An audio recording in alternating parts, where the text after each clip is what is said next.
La clé lui échappa des mains dès qu'il entendit les deux petites voix qui criaient au bout du chemin de terre. Monsieur, s'il vous plaît, maman ne se réveillera pas. Jake Lawson, 36 ans, se figea à côté de sa Ford rouillée, les doigts couverts d'huile, le cœur battant à tout rompre. Il se retourna et les vit. Deux petites filles en pyjamas assorties, pieds nus, le visage baigné de larmes. L'une serrait un lapin en peluche dans ses bras, l'autre pouvait à peine respirer entre deux sanglots. Cette nuit-là, un camion en panne, un père célibataire et deux enfants terrifiés se sont rencontrés d'une manière qui allait changer leur vie à jamais. Avant de commencer, laissez un commentaire pour nous dire d'où vous nous regardez et n'oubliez pas de vous abonner pour voir d'autres vidéos comme celle-ci. Commençons. Jake se précipita vers les filles, s'essuyant les mains sur son jean. « Hé, hé, ça va aller? » dit-il en s'agenouillant. « Où est votre maman? » L'aînée, âgée d'environ 7 ans, désigna une petite caravane au bord du terrain. Elle ne se réveillait pas. On a essayé de la secouer. Tous les instincts de Jake se réveillèrent. Il avait déjà vu ce regard. La panique, la peur, celles qui font grandir les enfants trop vite. Il attrapa sa veste et se mit à courir, ses bottes crissant sur le gravier, tandis qu'il se précipitait vers la vieille caravane.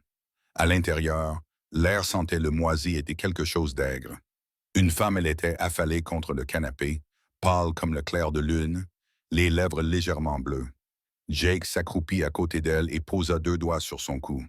Un pouls faible. Faible, mais présent.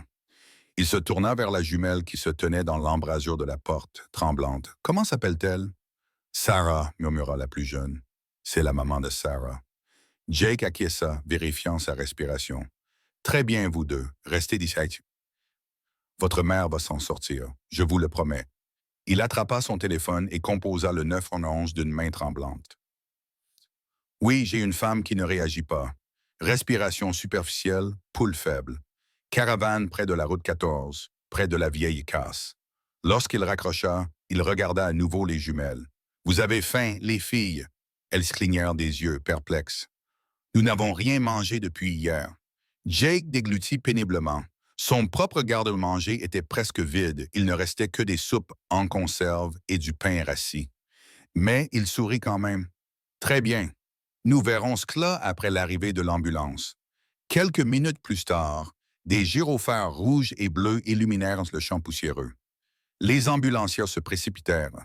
L'une d'elles, une femme à peu près du même âge que Jake, lui lança un regard tandis qu'elle examinait Sarah. « Heureusement que vous l'avez trouvée à temps, » dit-elle. « Elle va s'en sortir. » Jake poussa un soupir de soulagement. « Dieu merci. » Lorsqu'ils installèrent Sarah sur la civière, les filles se mirent à pleurer, s'agrippant à ses mains jusqu'à ce que Jake s'agenouille à nouveau. « Elle a besoin que vous soyez courageuse maintenant. »« D'accord, je vais suivre l'ambulance. Vous n'êtes pas malin. » L'ambulancière fit un signe de tête à Jake. « Vous êtes de la famille? » Il secoua la tête. « Juste un voisin. » Mais cette nuit-là, en regardant ces petites filles à l'arrière de l'ambulance, serrées l'une contre l'autre, comme si elles allaient s'effondrer si elles se lâchaient, quelque chose en Jake changea. Il savait qu'il ne pouvait pas simplement rentrer chez lui et faire comme si ce n'était pas son problème. Parce que la gentillesse, pensait-il, n'était pas une question de dette. C'était une question de personne que l'on refusait d'abandonner. Les néons de l'hôpital bourdonnaient doucement au-dessus de Jake, appuyé contre le distributeur automatique, un gobelet de café refroidissant dans sa main. Il avait suivi l'ambulance jusqu'à l'hôpital Fairview General, sa vieille camionnette crachant de la fumée tout au long du trajet. Mais il ne pouvait pas partir. Pas après avoir vu ses deux petites filles trembler sur la banquette arrière, chuchotant à l'oreille de leur mère inconsciente. À travers la vitre, il les observait maintenant, assises côte à côte dans la salle d'attente. La plus petite, Ellie, avait le visage enfoui dans les genoux de sa sœur. L'aînée, Lily, essayait de paraître courageuse, comme le font les enfants lorsqu'ils pensent que quelqu'un en a besoin. Jake s'approcha et s'accroupit à leur hauteur. « Ça va, les filles? » Lily acquiesça, mais sa voix se brisa. « Ils ont dit que maman dormait. Elle va bientôt se réveiller. » Jake esquissa un sourire doux, même si les paroles de l'infirmière résonnaient encore dans sa tête. Possible overdose, de grave déshydratation, de malnutrition. Il s'éclaircit doucement la gorge. Oui, les médecins s'occupent d'elle. Elle est plus forte qu'elle n'en a l'air, je vous le promets. Les yeux verts et écarquillés d'Ellie brillaient. Nous n'avons nulle part où aller. Jake marqua une pause. Il était père célibataire depuis assez longtemps pour comprendre ce que signifiait une telle peur. Il se souvenait des nuits où son fils Mason lui demandait s'ils auraient encore un foyer le mois suivant. Il se souvenait du silence qui avait suivi le départ de sa femme, un silence qui avait envahi chaque recoin de la caravane. Il baissa les yeux vers les filles. « Hé, dit-il doucement, j'ai une chambre d'amis. Mon fils est chez sa tante pour le week-end. Vous pouvez rester chez moi ce soir, juste jusqu'à ce que votre maman se réveille. » Marché conclu. Lily hésita. « Mais nous ne voulons pas vous déranger. » Jake secoua la tête. « Vous ne dérangerez pas. J'ai besoin de compagnie. » Cette nuit-là, il les installa sur le petit canapé lit de son salon. Il leur prépara des sandwichs au fromage fondu avec le dernier pain qu'il lui restait, coupant les bords brûlés pour qu'Ellie ne s'en aperçoive pas. Quand elles finirent par s'endormir, il resta debout dans l'embrasure de la porte, les bras croisés, regardant leurs petits visages s'adoucir dans la pénombre. Il réalisa alors à quel point il était facile de passer entre les mailles du filet, à quel point il avait lui-même failli y succomber. Le lendemain matin, Jake passa à l'hôpital avant d'aller travailler. L'infirmière, la même que la veille, s'approcha de lui, les yeux fatigués. « Vous êtes le voisin ?» demanda-t-elle. « Oui, comment va-t-elle? »« Elle est stable, mais faible. Si elle n'avait pas été trouvée à temps, elle s'interrompit en secouant la tête. Vous lui avez peut-être sauvé la vie. » Jake poussa un soupir discret. « J'ai juste fait ce que n'importe qui aurait fait. » L'infirmière lui adressa un sourire entendu. « Vous seriez surpris de voir combien peu de gens s'arrêtent de nos jours. » Plus tard, de retour à son atelier, Jake essaya de se concentrer sur l'alternateur cassé devant lui. Mais ses pensées revenaient sans cesse au rire de la jeune fille lorsqu'il lui avait préparé des crêpes ce matin-là. À la façon dont Ellie l'avait serrée dans ses bras, comme si elle n'avait pas été étreinte depuis des mois. Vers midi, le téléphone sonna. Il s'essuya les mains et décrocha. Lawson Auto Repair. Monsieur Lawson, ici le Dr. Sanders de l'hôpital Fairview General.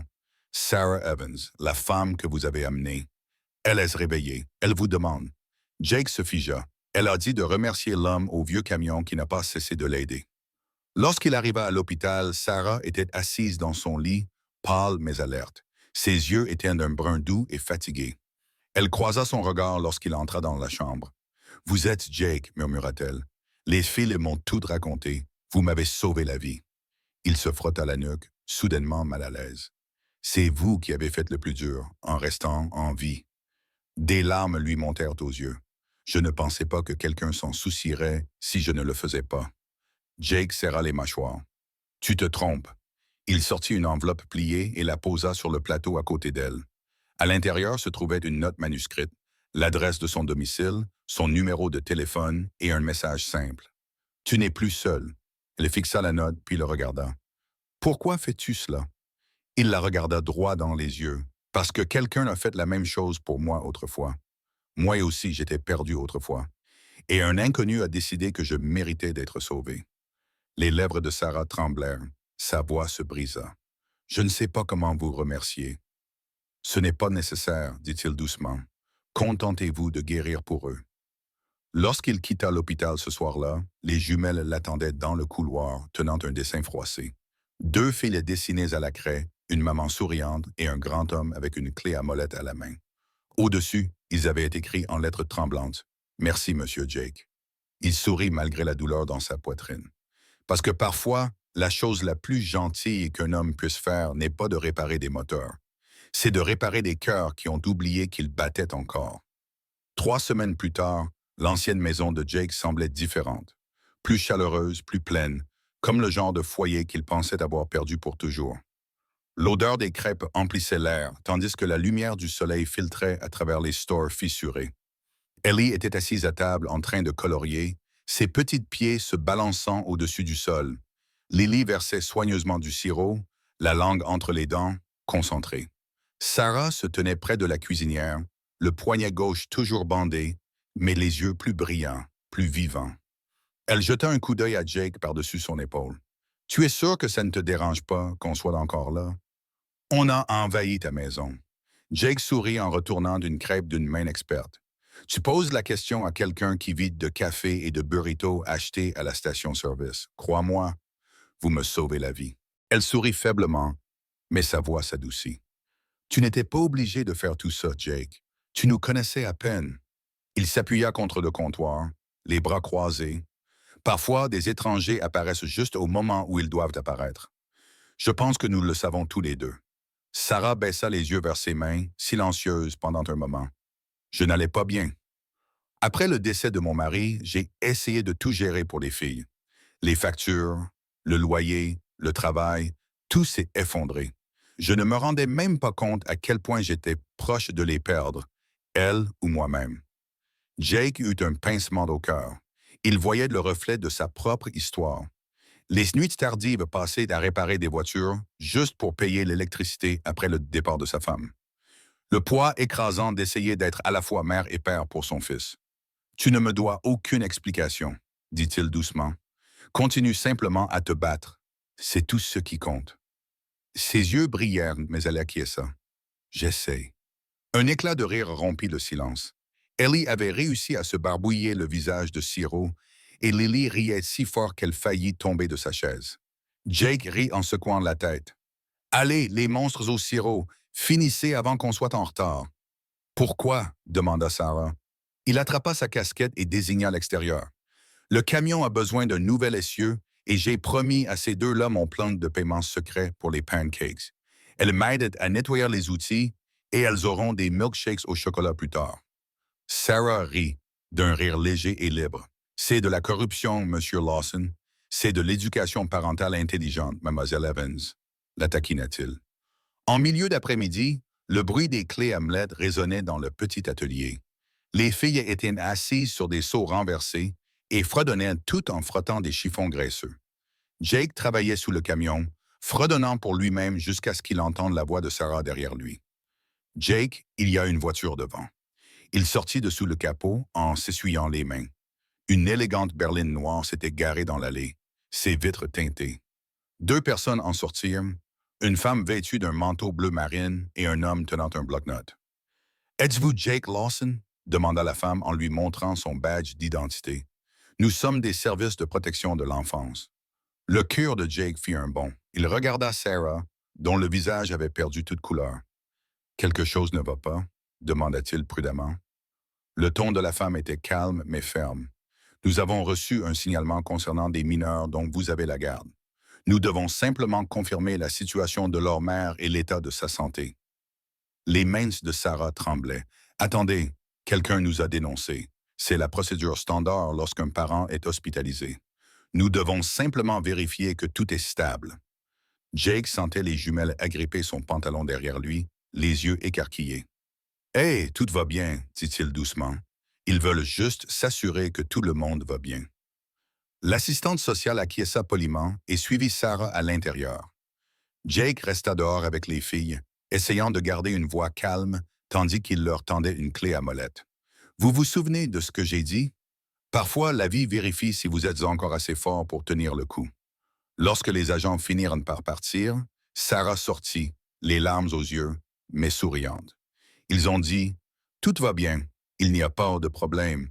Ils avaient juste besoin d'une preuve que nous allions bien. » Jake poussa un long soupir de soulagement. « Je suppose qu'ils n'ont pas vu les taches de sirop sur mon plafond. » Elle rit à travers ses larmes, puis le serra soudainement dans ses bras. Cela le prit au dépourvu, doux, tremblant, reconnaissant. « Tu n'as pas seulement sauvé ma vie, Jake. Tu as redonné un foyer à mes filles. » Il hésita puis posa doucement sa main sur son dos. « Non, murmura-t-il, c'est toi qui as fait ça. Je t'ai juste donné les outils. » 2 mois plus tard, Sarah avait commencé à travailler à temps partiel au restaurant, au bout de la rue. Elle insistait pour payer un loyer. Jake refusait. Ils trouvèrent un compromis. Elle préparait le dîner et il réparait tout ce qui faisait du bruit ou fuyait. La vie avait retrouvé son rythme. Les matins étaient remplis de rire, les soirées d'histoire et parfois d'appareils électroménagers cassés. Un samedi soir, Jake était assis sous le porche avec une tasse de café, regardant les jumelles courir après les lucioles. Sarah le rejoignit, vêtue d'une de ses vieilles chemises en flanelle, par-dessus son T-shirt. « Le calme te manque parfois? » demanda-t-elle. Il sourit, pas une seule seconde. Elle se tourna vers lui, la voix plus calme. Tu penses parfois à la suite? Jake regarda les filles puis la regarda à nouveau. Avant, je pensais que ma vie s'était terminée le jour où ma femme m'avait quitté. Maintenant, je pense qu'elle a simplement pris un autre chemin. Elle sourit doucement. Peut-être que la mienne aussi. Pendant un long moment, aucun d'eux ne parla. Le chant des grillons emplissait l'air. Ellie riait dans le jardin, brandissant un bocal lumineux. Jake jeta un nouveau coup d'œil à Sarah, la lumière du porche faisant scintiller son visage. Tu sais, dit-il, je pense que toi et moi étions destinés à réparer plus que des moteurs. Sarah cligna des yeux, les yeux humides mais chaleureux. Alors j'espère que cela ne vous dérange pas si je reste pour vous aider. Jake sourit. Marché conclu. Et alors que la nuit s'intensifiait autour d'eux, deux âmes solitaires et deux petites filles sous un ciel étoilé. Cela ne ressemblait plus à un sauvetage. Cela ressemblait à un nouveau départ. Parce que parfois, la gentillesse ne s'arrête pas au départ de l'ambulance. Parfois, c'est l'étincelle qui permet de reconstruire une famille à partir des décombres.